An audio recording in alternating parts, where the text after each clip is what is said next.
So hi guys, எல்லாருக்குமே வணக்கம். இன்னைக்கு நான் வந்துட்டு மெரினா பீச்சுக்கு வந்திருக்கேன். அண்ட் இதுக்கு முன்னாடி நான் ஒரு வீடியோ போட்டிருந்தேன். அந்த வீடியோ நீங்கள் எல்லாருமே பார்த்துருப்பீங்கன்னு எனக்கு தெரியும். அந்த வீடியோவில் வந்துட்டு ட்ரௌசர் கடைக்கு போய் சாப்பிட்டு பார்த்து எப்படி இருக்குது என்ன இருக்குன்னுலாம் சொல்லியிருந்தேன். அந்த வீடியோவை கொண்டு போய் நான் ஆஃபீஸில் கொடுத்துட்டு என் ஃப்ரெண்ட்ஸ் எல்லாரும் என்னைய போட்டு டார்ச்சர் பண்ண ஆரம்பிச்சிட்டாங்க. நீ மட்டும் என்னை விட்டுட்டு போய் சாப்பிட்டுட்டு இருக்க, நிறைய செலவு பண்ணி சாப்பிட்டுட்டு இருக்க அப்படின்னு சொல்லிட்டு இருந்தாங்க.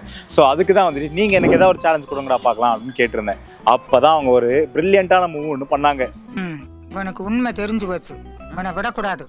இன்னொரு பாயாசத்தை போட்டுற வேண்டியது. இங்கே பாருங்க, என் கையில் இந்த 100 ரூபாவை மட்டும் கொடுத்து அனுப்பி விட்டு மெரினா பீச்சில் போயிட்டு இந்த 100 ரூபாய்க்குள்ள நீ 3 வகையான டிஷ் சாப்பிடணும் அப்படின்னு சொன்னாங்க. அது என்னடா 3 வகையான டிஷ் அப்படின்னு நான் கேட்டேன். ஸ்டார்டர்ஸ், அப்புறம் நடுவில் ஒரு மெயின் டிஷ்க்கு சமமாக ஏதாவது இருக்கான்னு ட்ரை பண்ணலாம். ஆனால் மெயின் டிஷ் ஒன்று, அப்புறம் டெசர்ட். இது 3யுமே மெரினா பீச்சில் நான் சாப்பிடணும் அப்படின்னு எனக்கு ஒரு சேலஞ்ச் கொடுத்துருக்காங்க. ஸோ இந்த சேலஞ்சை நம்ம இன்னைக்கு போய் பண்ண போகிறோம். என்னென்னலாம் சாப்பிட முடியுதுன்னு பார்க்கலாம். அண்ட் மெரினா பீச்சில் என்னென்னலாம் கிடைக்குது அப்படிங்கிறத இந்த வீடியோவில் ஃபுல்லாக தெரிஞ்சுக்கலாம்.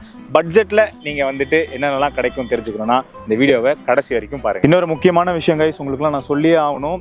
மெரினா பீச்சுக்கு வந்துட்டேன், ஆனால் இன்னைக்குன்னு பார்த்து மெரினா பீச்சே ஒரு மாதிரி வெறிச்சோடி இருக்குது. நிறைய கடைகள் க்ளோஸ் ஆகி தான் இருக்குது.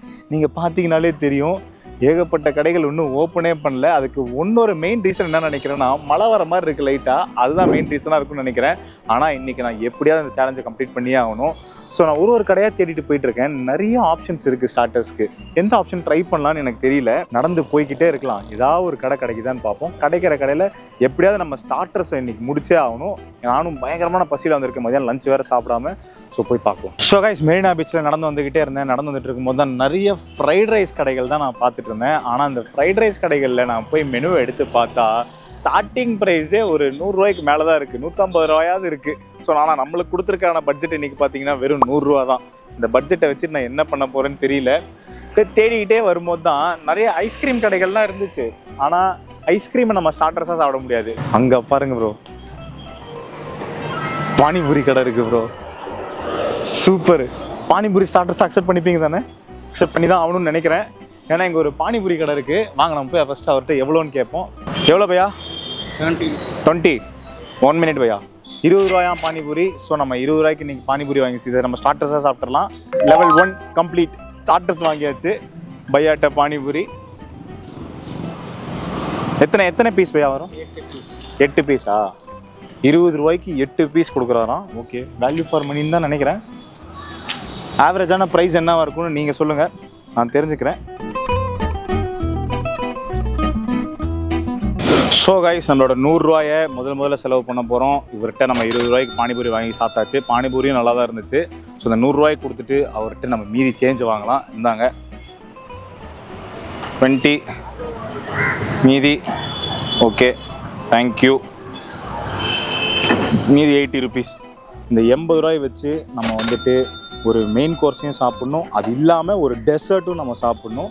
மெரினா பீச்சில் இது பண்ண முடியுமா அப்படிங்கிறது வந்துட்டு எனக்கு கொஞ்சம் சந்தேகமாக தான் இருக்குது. பார்ப்போம். கைஸ், நான் வந்துட்டு லைட் ஹவுஸ் கிட்ட இருந்து ஸ்நாக்ஸ் தேடி ஆரம்பித்து இப்போ நான் ஸ்விம்மிங் பூல் கிட்ட வரைக்கும் வந்துட்டேன். இங்கே வந்துட்டு மெயின் கோர்ஸ் வந்து எனக்கு கிடைக்கவே இல்லை. ஸோ ஸ்நாக்ஸ் வந்துட்டு பாதி வழியில் ஒரு பானிபூரி கிடச்சிது, அதை சாப்பிட்டாச்சு. நீங்களும் பார்த்துருப்பீங்க. இப்போ மெயின் கோர்ஸை தேடி நான் வந்துகிட்டே இருக்கும்போது தான் சிலர்கிட்ட நான் கேட்டுட்டு வந்தேன், இந்த மாதிரி நான் சாப்பிட்ணுன்னு ஆசைப்பட்டா இங்கே எங்கே போய் சாப்பிட்லாம் மெரினா பீச்சில், எனக்கு சாப்பாடு மாதிரி ஏதாவது கிடைக்குமா அப்படின்னு நான் சில பேர்கிட்ட கேட்டேன். அப்போ அவங்க தான் சொன்னாங்க, ஸ்விம்மிங் பூலை தாண்டி ஸ்விம்மிங் பூல் பக்கத்தில் போனீங்கன்னா ஒரு தாத்தா ஒருத்தர் வந்து பிரியாணி வச்சுருப்பாரு. ஆனால் இப்போ டைம் வந்துட்டு பார்த்தீங்கன்னா 4:30 கிட்ட ஆகுது. இந்த டைமுக்கு இருக்குமான்னு தெரியாது. ஆனால் ஒரு தாத்தா வந்து பிரியாணி வச்சு வித்துட்டு இருப்பாரு, கம்மி ரேட்லேயே பிரியாணி வச்சு வித்துட்டு இருப்பாரு. நீ அங்கே போய் பாரு அப்படின்னு சொன்னாங்க. ஸோ அதுக்காக தான் நான் வந்திருந்தேன். இந்த ஸ்விம்மிங் பூல் கிட்ட வந்தேன். நான் வந்து நினச்ச மாதிரியே நம்ம தாத்தா வந்துட்டு பிரியாணி கடை வச்சிருக்காரு. ஸோ நம்ம அங்கே போயிட்டு பிரியாணி எப்படி இருக்குன்னு பார்க்கலாம். அண்ட் எவ்வளோ அப்படிங்கிறதையும் முக்கியமாக பார்க்கணும். இது நம்ம மெயின் கோர்ஸை இந்த காசை வச்சு நம்மளால் முடிக்க முடியுமா அப்படிங்கிறதையும் பார்க்கலாம். அண்ணா, நீங்கள் எத்தனை வருஷமா இங்கே வித்துட்டு இருக்கீங்க? 40 வருஷமா இருக்கேன். 40-50 வருஷமா வித்துட்டு இருக்கீங்க. எல்லாருக்குமே தெரியல. ஏன்னா என் ஃப்ரெண்டு கூட என்கிட்ட அவரே 10 வருஷமா பார்த்துப்பாரு. ஆமா, என் ஃப்ரெண்டே சொன்னாரு, நீங்க 5 ரூபாய்க்கெல்லாம் பிரியாணி எடுத்துட்டு இருந்தீங்கன்ட்டு. 5 ரூபா 10 ரூபா தான் அப்ப வியாபாரம். காலேஜே இங்கதான் இருக்கும். ஆமா. ஸோ இன்னைக்கு வந்துட்டு நான் 100 ரூபாய்க்குள்ள பீச்சில் என்னென்ன சாப்பிடலான்னு ஒரு வீடியோ பண்ணிட்டு இருக்கேன். ஆனால் ஆல்ரெடி ஒரு 20 ரூபா செலவு பண்ணிட்டேன். மீதி 80 ரூபா இருக்கு. அதில் 50% 40 ரூபாய்க்கு எனக்கு பிரியாணி கிடைக்குமா? பரவாயில்ல, சாப்பிடுங்க. கிடைக்குமாண்ணே? சாப்பிடுங்க. கண்டிப்பாவா? கண்டிப்பா சாப்பிடுங்க. சரி, ஓகே, கொடுங்கண்ணே. அப்போ நீங்கள் வந்துட்டு இப்போ குஸ்காலாம் என்னென்ன ரேட்டுக்குண்ணே விற்கிறீங்க? நான் விற்கிறது 30, 50 அவ்வளோதானே, அதுக்கு மேலே விற்க மாட்டேன். அதுக்கு மேல விற்கிறது இல்ல. யாராக இருந்தாலும் ஒரே மாதிரி தானே வைப்பேன். அப்படிங்களா? எதனால இந்த வந்து ஒரு கம்மி ரேட்ல விற்போம் அப்படின்ற ஒரு அப்படி இல்லை, நான் இங்கே சின்ன சின்ன பிள்ளைங்க தானே வர குளிக்கிற இடத்துக்கு. பெரிய ஆள் யாரும் அவ்வளோ கிடையாதுல்ல, எல்லாம் குழந்தைங்க தானே வருது. வெங்காயம் வைங்கண்ணே, குழந்தைங்க வர இடத்துல போய் எவ்வளோ விற்க முடியும்? ஓகே. நான் யார்ட்டையுமே போய் சொல்ல வியாபாரம் பண்ண மாட்டேன். கரெக்டாக உங்களுக்கும் அது போதுமானதா இருக்கானே? நீங்க போதும், நமக்கு ஆண்டு வந்து கொடுத்தா போதும் நமக்கு. அப்படிங்களா? ஏன்னா இப்ப வெளியில நிறைய இடத்துல வந்துட்டு விலையை சேர்த்து வச்சு விற்கிறது மட்டும்தான். நான் அப்படிலாம் கிடையாது. எனக்கு ஆண்டவன் எவ்வளோ அளந்தபடி அவ்வளோதான், போய்கிட்டே இருப்பேன் பாடு. சரி, ரொம்ப அழகா சொன்னீங்கண்ணே. உண்மை அதுதானே. 300 இடத்துல 500 கிடைச்சாலும் போய்கிட்டே இருப்பேன் நான் பாட்டுக்கு. அதிகமான லாபத்தை நான் எதிர்பார்க்கறது இல்லை. ஓகே. இங்க எல்லாம் குழந்தைங்க வியாபாரம் தான் அதிகம், அதனால அதை பத்தி நினைக்கிறது. சரி, ஓகேண்ணே. ரொம்ப ரொம்ப ரொம்ப அழகா நீங்க தம்பிக்கு தான் தெரியுமா என்னத்தை நம்ம தம்பின்னு இவர் சொல்றது யாருன்னா நம்ம கேமராமேன் தான் சொல்றாரு. அவர் வந்துட்டு காலேஜ் படிச்சுட்டு இருக்காரு. ரொம்ப பசங்க படிச்சவங்க வருவாங்க, இப்ப கூட வர்றாங்க, வக்கீல் நிறைய பேர் அவங்களே தேடி வருவாங்க. அப்படியா? நிறைய பேர் தேடி வருவாங்க. ஓகே, பழைய பழக்கத்துக்காக வருவாங்க. சூப்பர்ண்ணே. சரி, ஓகே. நம்ம கைஸ் நம்ம பிரியாணியை சாப்பிட்டு பார்த்துட்டு எப்படி இருக்குன்னு சொல்லுவோம். ஆனால் பிரியாணியை வாங்கியாச்சு, வாங்கிட்டு வந்து உட்காந்தாச்சு. அவர் என்ன சொல்லி கொடுத்தாருன்னா 40 ரூபா, இந்த 40 ரூபா தானே தம்பி இருக்கு, கொடு பரவாயில்ல, அவனுக்கு நான் பிரியாணி கொடுக்குறேன் அப்படின்னாரு. இங்கே பாருங்க எவ்வளோ பிரியாணின்ட்டு.